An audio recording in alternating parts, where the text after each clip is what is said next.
Série está de volta, discutindo mais uma vez os temas relacionados ao nosso país, ao nosso estado. Como vocês sabem, nos acompanham, a gente discute sobre lazer, sobre política, sobre turismo, educação, saúde, entretenimento.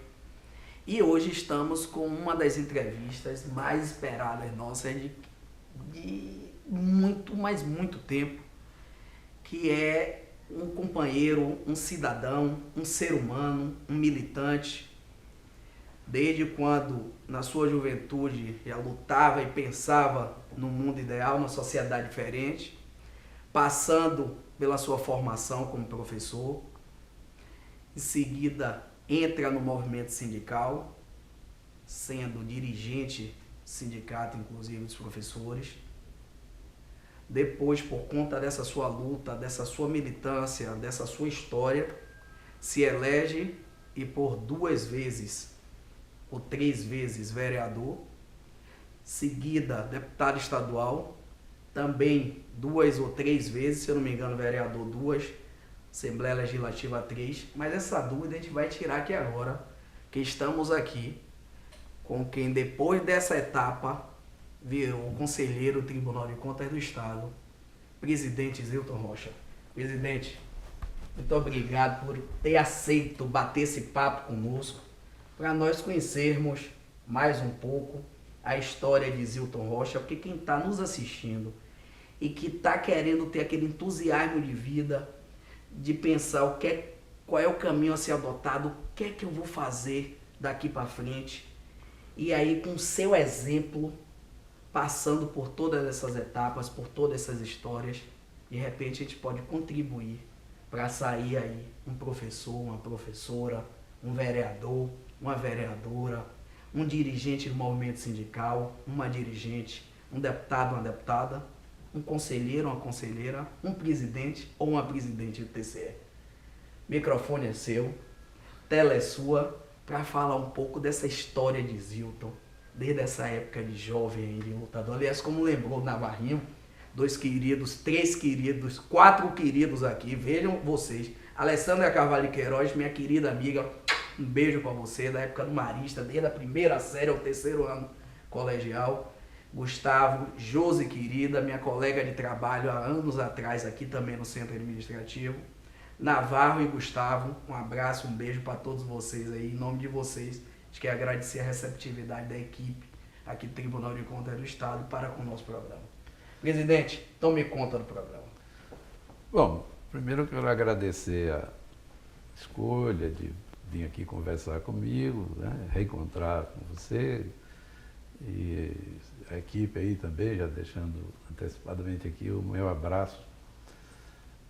Assim, eu não sei nem como começar nesse cunho aí, mas já que você quer um perfil meu, eu nasci numa, atualmente cidade, mas na época um povoado do interior da Bahia, que hoje é o município de Nova Canaã, né? E lá foi que me deu a régua e o compasso, plagiando aí o poeta. Eu tive uma formação primária muito bem feita. No ano que eu terminei o primário, criou o ginásio lá mesmo, eu não precisei sair. Fiz até a 8ª série, que chamava na época 4º ano de ginásio, lá em Nova Canaã, né? E ao terminar a 8ª série, como eu sou o 15º filho... 15º? Eu já tinha um irmão mais velho que tinha levado outros, né? Ele passou por Salvador, foi para o Rio e quando eu terminei o ginásio ele estava morando em Belo Horizonte. Aí eu fui para Belo Horizonte. Nunca tinha visto um avião e me passava um aviãozinho lá por Conquista e eu entrei nesse avião e uma pessoa conterrânea que já morava em Belo Horizonte, eu fui com esse jovem e ele me deixou na porta da casa de meu irmão. Recorda o nome dele? O nome dele eu recordo daqui a pouco. O irmão é que foi meu colega, que chama Emanuel, né?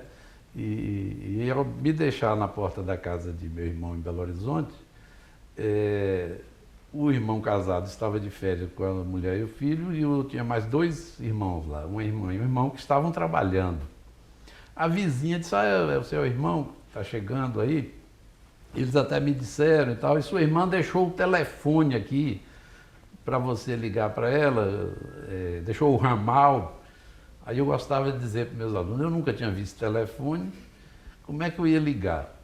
E ramal, para mim, só foi de São Caetano, em cima da cerca, lá na fazenda onde eu nasci. E eu dizia para a mulher, não, eu não tenho pressa, não vou fazer nada mesmo, eu aguardo. Mas toma aqui o telefone, se você quiser ligar.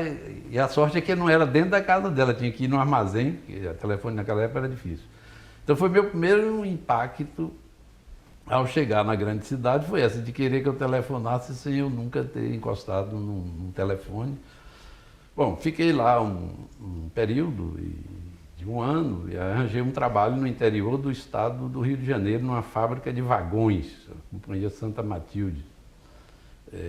Elas que existem até hoje, na cidade de Três Rios.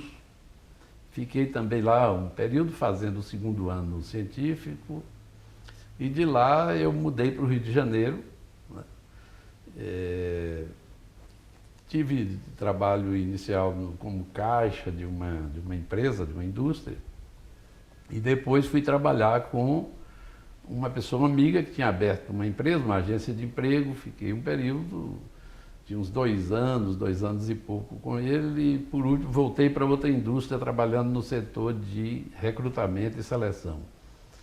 Foi quando eu decidi voltar para a Bahia. Nesse período eu chego lá. Mas aí nesse período que eu cheguei no Rio, porque o golpe militar aconteceu, eu estava em Três Rios, né, em março de 64. Em seguida eu fui para o Rio e eu me alimentava num restaurante chamado Calabouço, né? Toda vez que se reconstitui a história da repressão no Brasil, do período da ditadura, o Calabouço sempre aparece porque era uma espécie de centro de resistência, né? E foi um restaurante criado por Getúlio Vargas, como o Rio era a capital federal, então ia estudante pobre do Brasil inteiro, e esse restaurante você pagava, como se fosse hoje assim, 20 centavos, sei lá, 30 centavos, que era tão comum a pessoa dar o equivalente a R$1 e dizer, paga mais 5 que vem aí atrás, de tão simbólica que era a contribuição.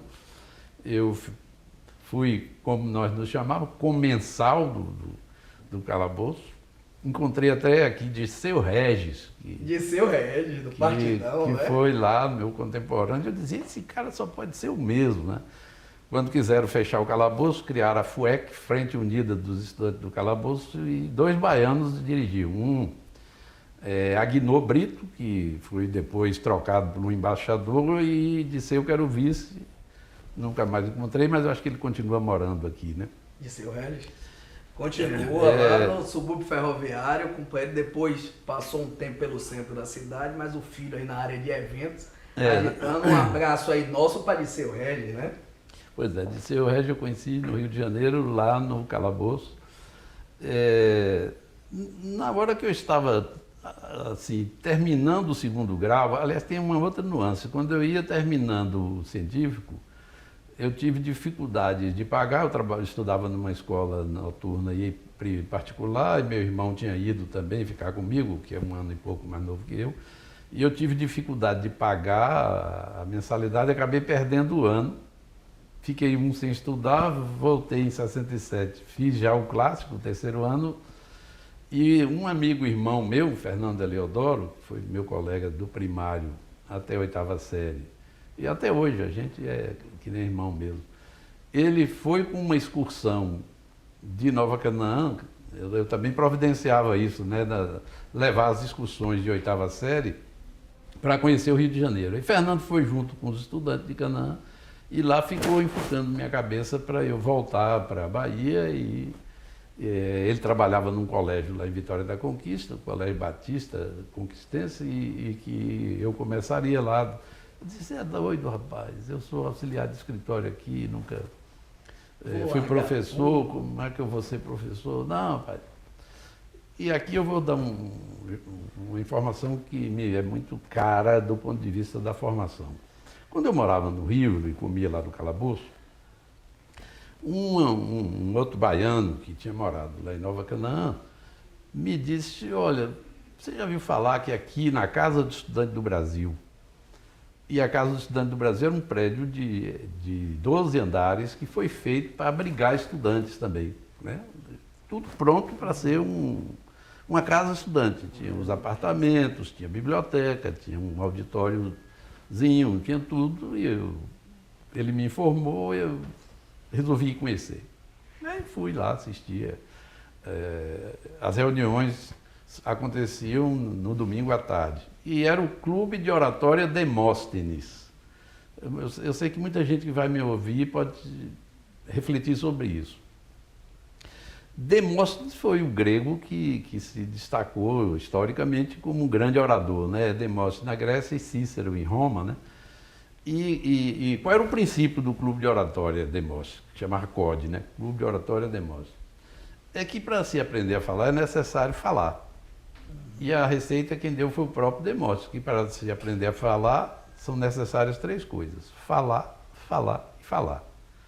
Aí eu fui assistir a uma reunião do Clube de Oratória, não conhecia ninguém, nem a pessoa que me falou do clube foi nesse dia.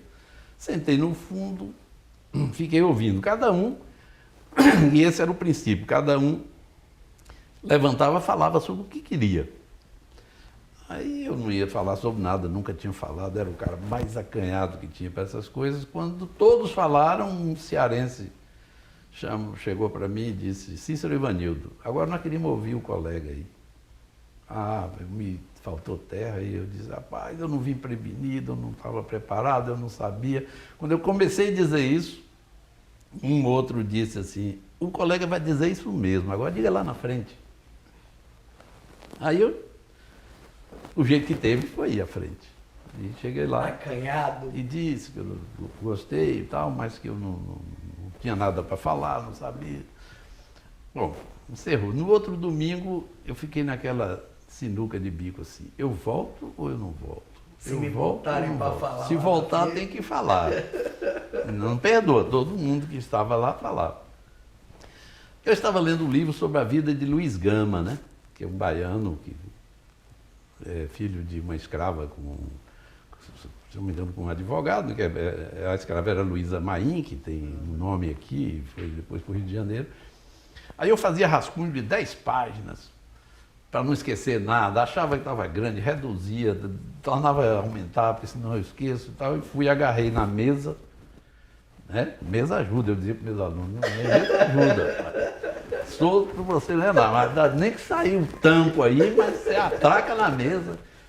E fui e falei sobre a vida de Luiz Gama, foi meu segundo discurso, né? Aí quando saí de lá, fiquei voltando, isso durou uns 2 anos, 65, Então me permita 6. um segundo, para vocês que estão nos assistindo, reparem os aprendizados que a gente já teve aqui. Se tem medo de falar, e principalmente falar em público, a receita é falar, falar e falar. Se está inseguro, porque jeito não teve ali para falar, como é, professor? Segura na mesa. Bota uma mesa na frente que já é um apoio fantástico. Fantástico. Se você está no interior, se você está numa localidade um pouco distante da capital, dos grandes centros que possam lhe proporcionar uma educação, é possível você conseguir, é possível você fazer isso.